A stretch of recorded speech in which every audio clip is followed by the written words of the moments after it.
Bueno, hoy vamos a tener nuestra primera participación.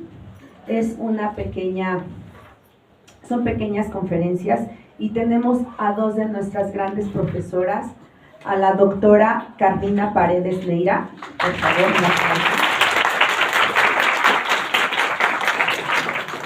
y a nuestra maestra Angélica González García.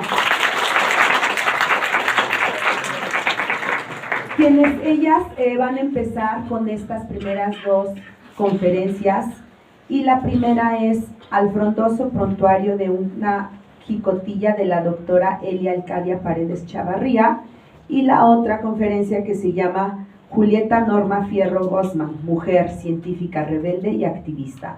Cedo la palabra en este momento a la doctora Carmina y démosle un fuerte aplauso, por favor. Buenos días a todos.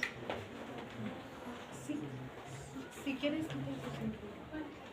Buenos días a todos. Les agradezco mucho que hayan asistido el día de hoy. También agradezco al Colegio de Mujeres Profesionistas que me brinden la oportunidad de tener este pequeño intercambio relacionado con una persona muy significativa, no solo dentro de la Nacional Preparatoria, sino a título personal. Es una mujer que yo admiro mucho como docente, como profesora. Y bueno, pues el día de hoy les voy a compartir brevemente parte de lo que es su vida y cómo fue que llegó a estar dentro de la Nacional Preparatoria. Bien, mi introducción es: la profesión académica implica muchos desafíos, tanto personales como académicos. Lograr que se consoliden implica pasión, perseverancia, compromiso, pero sobre todo amor a la docencia.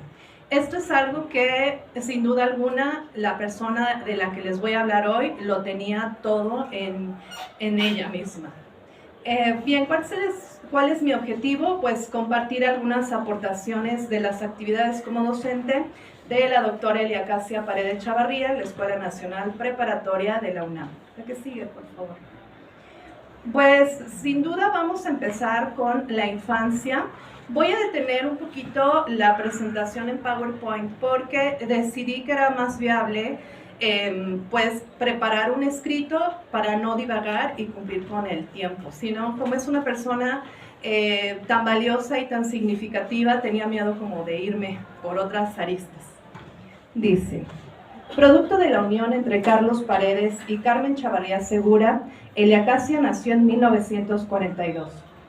Entre los trozos despostillados de una revolución que pareció caminar con intención de progreso durante el sexenio de Lázaro Cárdenas. Ambos padres se mostraron siempre preocupados por hacer felices a sus 3 hijos y compartirles lo que sabían.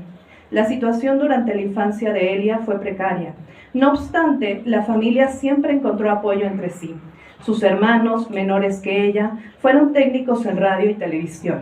Y bueno, ahí tenemos la imagen, la anterior, por favor. Bueno, donde estaba con sus hermanos, ella es la mayor, y bueno, ahí está Elia chiquita, ¿no? Bien, cito: mi padre recibió los beneficios de la posrevolución. De no ser por la escuela pública y el Instituto Politécnico Nacional, no hubiera podido hacer carrera.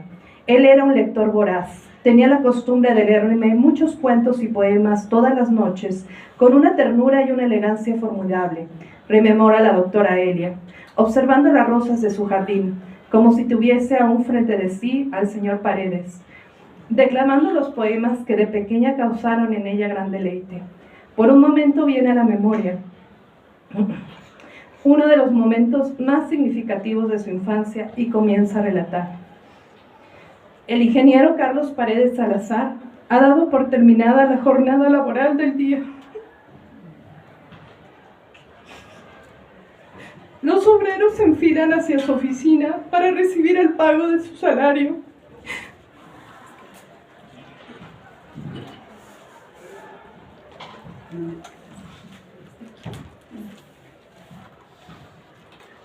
Este los recibe y les dice: señores, en lo que hago cuentas, escuchen a mi hija.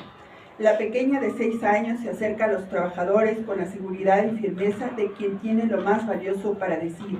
Se sube a un pequeño banquillo donde comienza a declamar los versos que solía leerle a su padre con tanta ternura y dedicación.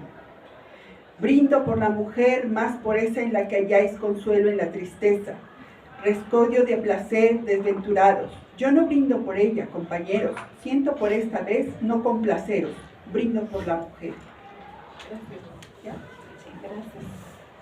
Aquella niña, que a edad tan temprana mostraba un enorme gusto y avidez por la lectura, crece rodeada por profesores de la escuela socialista, propiciada por Lázaro Cárdenas, quienes le inculcaron un gran amor por la patria y preocupación por los problemas sociales.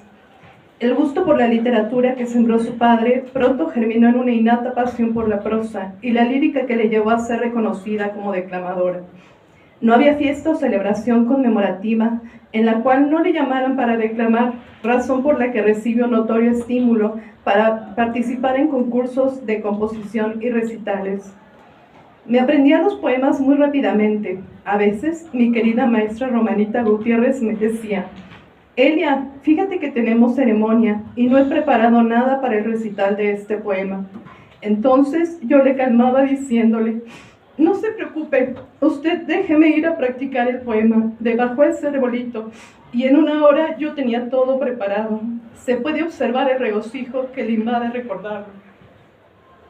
Para el año de 1957, los ánimos sociales se encontraban bastante álgidos. Había tenido lugar la conquista de los derechos civiles por las mujeres, quienes acrecientan su presencia en el mundo laboral, y las metrallas de la Revolución cubana dejan eco en las expresiones juveniles que empezarían a enfrentar abiertamente las condiciones de asfixia colectiva.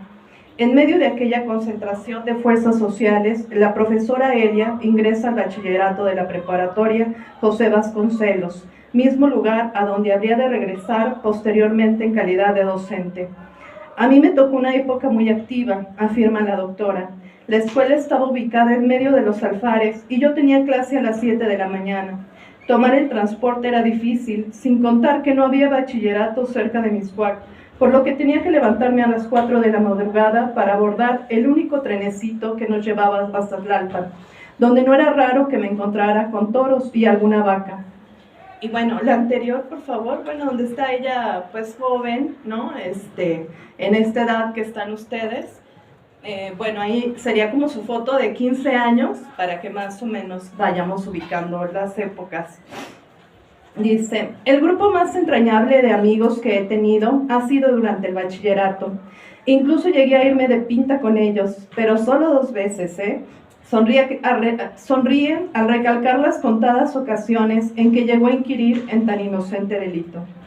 Durante la prepa no tuvimos orientación vocacional. Por eso, cuando tuve que definir mi carrera, lo único que se me dijo fue: elige una carrera en la que hagas algo que te guste. Y lo que más me gustaba era leer. No fue difícil decidir. Así, en 1959, Elia Casi ingresa a la Facultad de Filosofía y Letras, con la plena convicción de estudiar lo que más le apasiona en la vida, la literatura. Es a partir de esta época que se define la postura tomada por la doctora Elia dentro de la lucha feminista y el pensamiento latinoamericano, donde ideologías como el peronismo inciden de manera clave en su formación, mientras irrumpe en el ambiente la lucha por los derechos de la mujer, celebrándose importantes congresos comprometidos con la causa. Cito: eso dio un vuelco en mi conducta, por lo que fui vinculando el tema de la emancipación femenina con la literatura y descubriendo que había una marcada tendencia entre los escritores por mantener a la mujer en un estatus de sometimiento, afirma. Su amor hacia la literatura y el compromiso social se entrelazaron, y muestra de ello son los temas abordados en sus tesis. El título de la tesis de licenciatura es La mujer de Cervantes, de maestría, la emancipación femenina a través de la novela mexicana, y de doctorado, el discurso didáctico político en los diálogos de José Joaquín Fernández de Lizardi. En este último trabaja con una novela titulada La Quijotita y su prima, en la que la Quijotita es muy liberal y lee muchos libros, cualidades que en ese momento no eran bien vistas en una mujer y que ahora, gracias a la lucha y el trabajo de mujeres como la doctora Elia, son reconocidas y valoradas. En julio de 1968, la profesora Elia se hace acreedora a la beca Fulbright, misma que la lleva a viajar a la Universidad de Indiana y visitar escuelas de toda la parte central de Estados Unidos. A su regreso, habría de encontrarse con la tremenda herida y las consecuencias que resintió la comunidad estudiantil y el país entre los crímenes perpetuados en Tlatelolco, solo para instarle a continuar trabajando con mayor ímpetu en la educación de México. Estudiar literatura le brindó no solo la oportunidad de, cito, ser feliz haciendo lo que más me gustaba, sino que descubrió que a partir de esta podría enseñar deleitando. Es por ello que durante 50 años de docencia en la Escuela Nacional Preparatoria, la doctora Ilia Casia Paredes Chavarría leyó, investigó y compartió sus saberes, siempre guiando a sus alumnos hacia la reflexión, el análisis y la relevancia de ser críticos hacia su entorno. En el año del centenario de la Universidad Nacional Autónoma de México, recibe el reconocimiento Sor Juana Inés de la Cruz, en honor a su contribución a las áreas del conocimiento en pedagogía y lingüística. En 2011 le fue otorgado por la misma Casa de Estudios el Premio Universidad Nacional, apreciando así la aplicación de su método de enseñanza de la lengua española, el cual se encuentra contenido en el Prontuario de Lectura, Lingüística, Redacción, Comunicación Oral y Nociones de Literatura. Ocupó la jefatura del Departamento del Colegio de Literatura de la Escuela Nacional Preparatoria en la UNAM durante 16 años, situación que la motivó a pensar en la relevancia de construir lazos entre docentes de diversas instituciones. Es por ello que en 1997 promueve la fundación de la Asociación Mexicana de Profesores de Lengua y Literatura, cuyo objetivo es investigar y divulgar temas de educación, al integrarse con otras asociaciones latinoamericanas. Hace ya 2 años que mi querida Eli se jubiló, pero antes de terminar con nuestro diálogo comenta, cito: siempre busqué que el alumno realmente aprendiera y tuviera elementos para que, aún sin mí, pudiera seguir estudiando. Me interesaba que el alumno aprendiera, pero con gusto, que el estudio le sea agradable y no una opresión a las vocaciones, al ímpetu y al entusiasmo juvenil. Me encantaba trabajar con los jóvenes, me contagiaban su energía. Se jubiló de la docencia en las aulas de la Escuela Nacional Preparatoria, pero aún desde sus trincheras sigue abonando a su compromiso social a través de la revolución de las conciencias, a partir de sus convicciones políticas y sociales. Nos sigue enseñando de la vida, de ver lo que realmente es importante, de no perdernos en el egoísmo de la individualidad. Nos enseña que el compromiso con la educación y con la sociedad es para siempre, y no solo durante algunos años. Bueno, mis conclusiones es no. Bueno, en el caso de ella, gracias a la vida, pues no. Ella sigue aún con nosotros, dice, la vida sigue, y ella pues sigue ahí aportando con ejemplo y con enseñanzas, no solo a quienes tenemos la fortuna de compartir con ella, sino siempre le ha gustado como dar conocimiento a los otros. Y bueno, pues aquí obviamente ya ella tiene 83 años, casi no se logra ver. Y pues, ¿cuál es el motivo de mi emoción? Pues es mi tía, entonces, obvio, cuando hablé de mi abuelo, pues se me quebró la voz por eso, ¿no? Entonces quise compartirles esta foto, pues ya familiar, donde, bueno, aquí estamos, está ella, estoy yo, y bueno, mis hijos, mi mami, que todavía está acá con nosotros, algunos tíos, y pues quise compartirles una parte de alguien que efectivamente me inspiró para continuar en esta vocación de la docencia, para amar la literatura, y ojalá yo tenga la fortuna que cuando me toque jubilar tenga esa presencia con ustedes, ¿no? De demostrar lo que ella me enseñó y de compartirles un poquito de todo lo que aprendí con ella. Y pues eso es todo. Muchas gracias.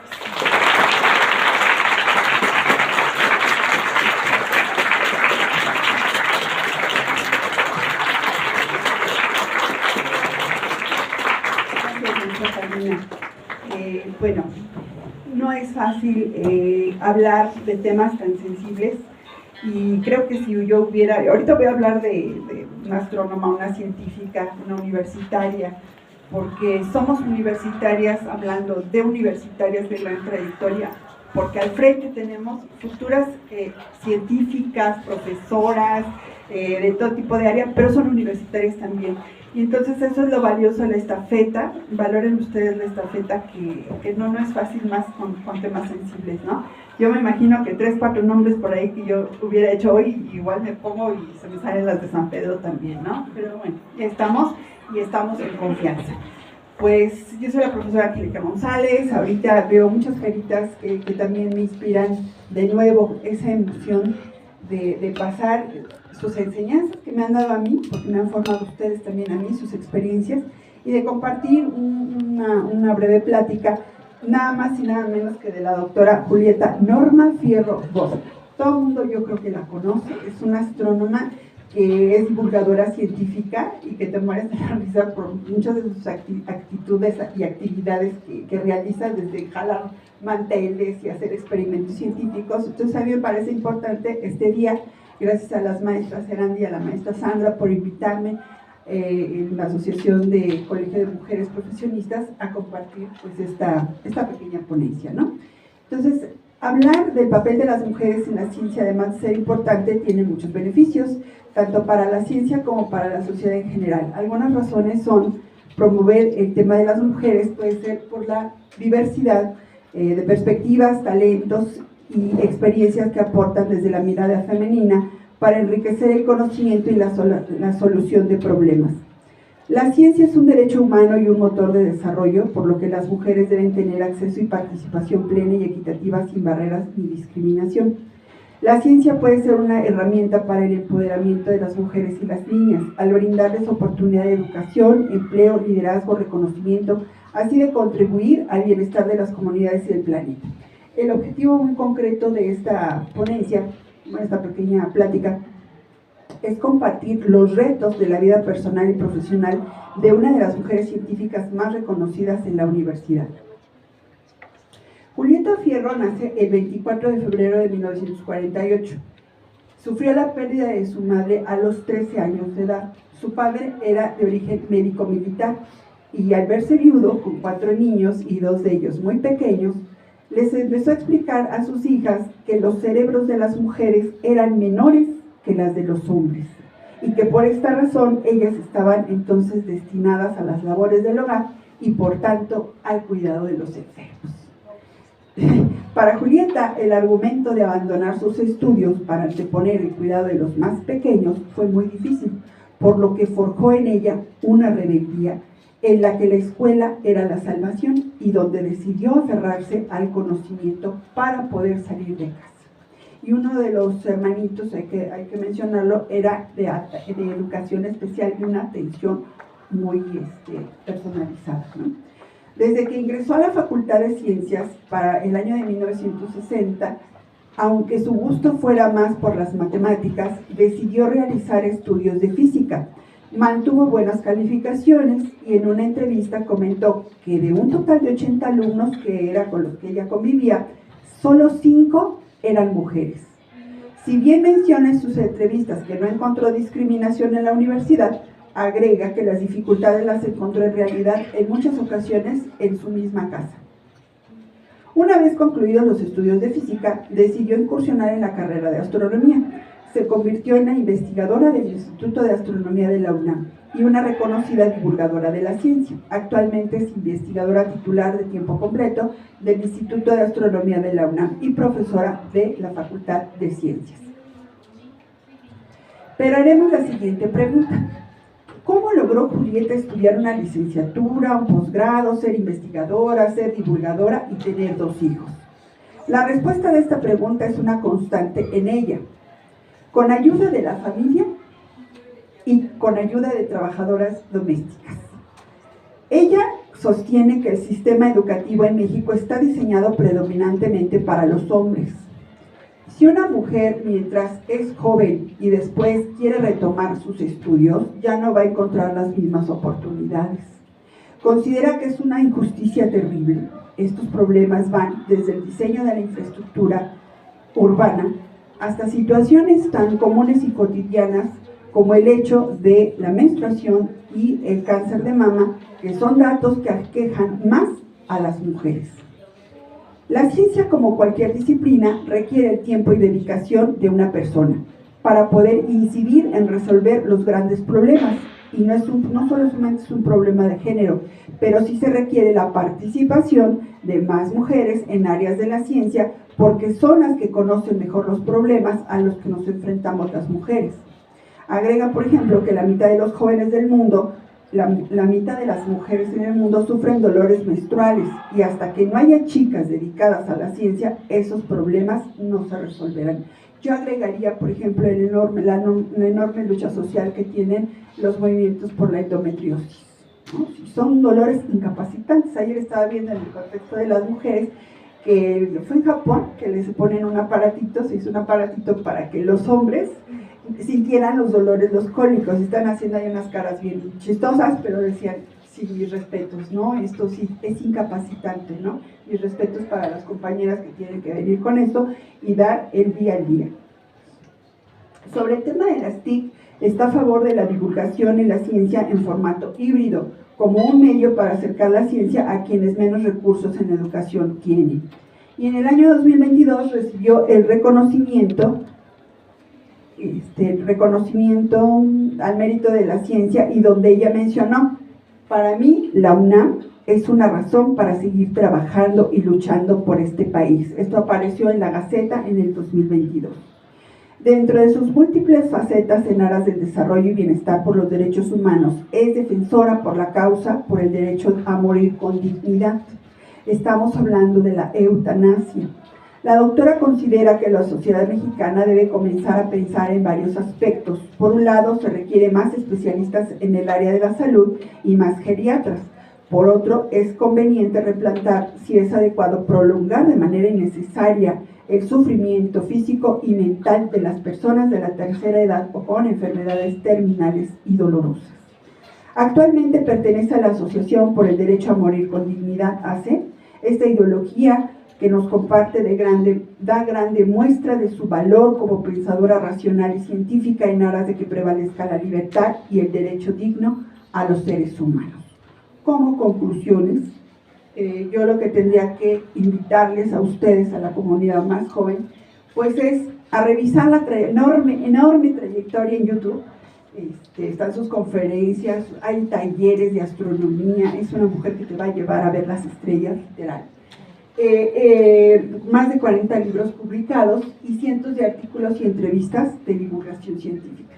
Valorar el esfuerzo y disciplina de una mujer universitaria ante la adversidad en el área científica, y invitar a los estudiantes a revalorar su postura ideológica y que se informen y se formen antes de tomar, pues, una decisión, ¿no? Y que a lo largo de su etapa estudiantil logren forjar una postura política crítica que mantenga el equilibrio con los valores humanos y por el bien común, pero sobre todo una postura bien fundamental. Pues muchas gracias.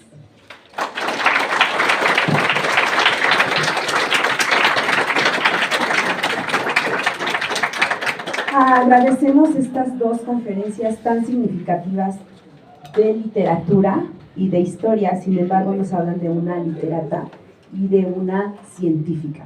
Me gustaría que ustedes, con todo ese bagaje que tienen, más las presentaciones que nos dieron, me gustaría escuchar, y a ellas también, alguna pregunta, alguna reflexión. ¿Qué les hizo sentir, pensar, cuando ven aquí a mi compañera de literatura que nos habla de su tía, y también de nuestra profesora de historia que nos habla de una investigadora que conocemos muchísimo, ¿no? Por diferentes fuentes y a lo largo de su vida estudiantil, a lo largo de su vida académica en esta prepa? Entonces, me gustaría que del público hicieran alguna reflexión, no necesariamente una pregunta. Si tienen una pregunta, que más que bienvenida, pero si quieren comentar, hacer una reflexión, lo que ustedes gusten, bienvenidos. ¿Alguien? Ahí voy, llevo para allá el micrófono.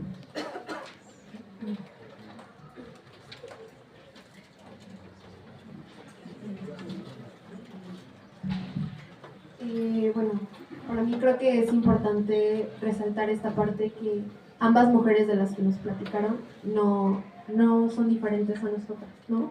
Porque suele pasar que tal vez nosotras desde nuestra trinchera y desde nuestro contexto pensamos que llegar a ser alguien como ellas se nos considera imposible, ¿no? Por nuestra realidad, por lo que vivimos día con día. Sin embargo, me gustaría decir que las mujeres que estamos hoy aquí estudiando y en general en todo lo que es la UNAM y la universidad, también están aportando a una lucha social por esta diferencia de género que está tan marcada, ¿no? Porque pues está bien si algunas de nosotras no empatan con el pensamiento feminista, pero sí es necesario que tengamos muy en cuenta como la perspectiva de género, ¿no? Entonces, pues el hecho de estar aquí hoy estudiando, aportando un granito de arena es lo que ha permitido que existan mujeres como ellas y que nosotras también tengamos la oportunidad de convertirnos en alguien así algún día.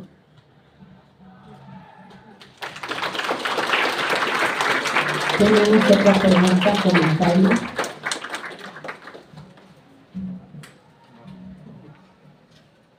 Bueno, prácticamente secundar la noción de mi compañera.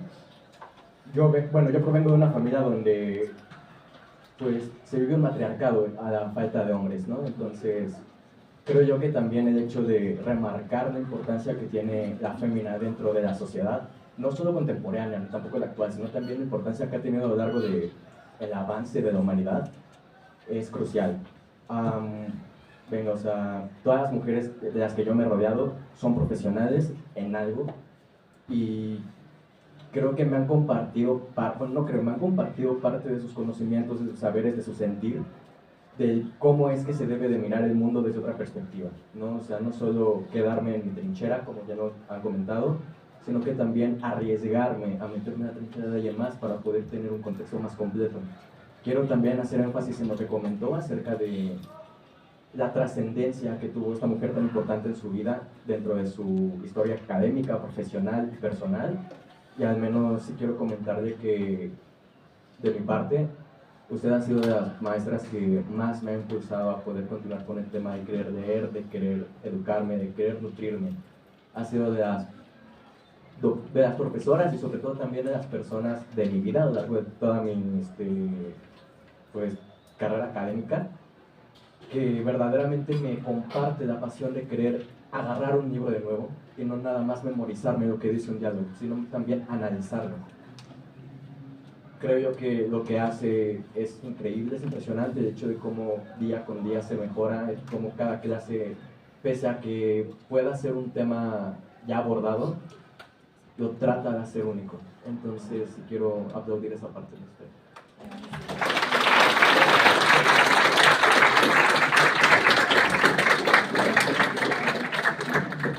¿Alguien más? Ok, yo tengo una pregunta para la maestra Araceli de la doctora Julieta. Sabemos que ha publicado, ha hecho divulgación de la ciencia.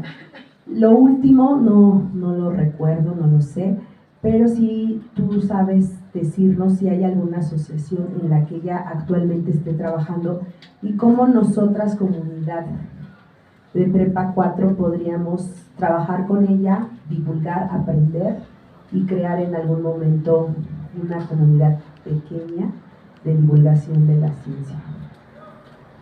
Bueno, el último apartado donde hablo ya de su activismo, en realidad para mí fue una sorpresa, porque todo el mundo conocemos a la científica, la universitaria, divulgadora de la astronomía y de todo esto. Pero ya cuando entra en su etapa de adulto mayor y ya empieza uno a saber de enfermedades y toda esta situación, entonces ella decide, al observar lo que sabemos los que hemos convivido con enfermos terminales, que no existe todavía una vertiente institucional para apoyo, es decir, la eutanasia aquí en México eso no existe, ¿no? Entonces ella está a favor de este tema y ella es socia de La asociación se llama Por el Derecho a Morir con Dignidad. Entonces, sería cosa, maestra, de contactar a la maestra Julieta que nos viniera a dar una plática, si fuera posible, que yo creo que sí, no lo sé, habría que contactarla, de divulgación científica. Y ya esta parte, abordarla en última instancia, si puede hacer otra plática o en exprofeso para hablar de temas ya de muerte digna, ¿no? De verdad para mí fue una sorpresa. Yo la única que tenía considerada era a la Madre Teresa de Calcuta, porque ella en la India quiso fundar, hospitales o lugares, porque la gente moría en la calle. O sea, ella es reconocida por recoger moribundos, no los iba a curar, no iba a hacer nada más que a bien morir, darles esa misericordia, esa calidad. Y cuando me encuentro en el papel ahora de Julieta Fierro, luchando en un activismo social, pues me pareció muy interesante y por eso más que nada lo quise traer aquí, ¿no? ¿Alguna otra pregunta, chicos? ¿Comentario? Bueno, déjenme ver cómo vamos en tiempo. La última pregunta, esta la quería hacer. De la doctora Elia, pues sé por mi colega, no sé mucho, pero sé que en el tiempo que ahora ya no obviamente no da clases, pero creo que ella está haciendo algunas cosas desde su trinchera, ¿no? Es decir, desde su comunidad. ¿Nos podrías hablar de ella? No sé mucho de ella, pero lo poco que sé es que está trabajando algo en su comunidad. Sí, bueno, antes que nada, claro, agradezco sus palabras, sus comentarios. Eso es alimento para el alma y es motivación. Se los agradezco mucho. Efectivamente, el día de ayer estuve con ella. Es una persona que procuramos vernos cada fin de semana. Y ayer justo me estaba diciendo, Car, voy a empezar a hacer audiolibros, ¿no? Y yo le decía, ¿como para qué? Y me dice, es que me di cuenta que hay mucho adulto mayor que ya no alcanza a leer, ¿no? Y entonces yo quiero seguir compartiendo la literatura con ellos. Como vimos a lo largo de su biografía, tiene mucha influencia de esta parte social, que curiosamente ahorita lo comentaba la maestra Angélica, que cómo abonar a esta parte social y enriquecer a nuestro entorno, ¿no?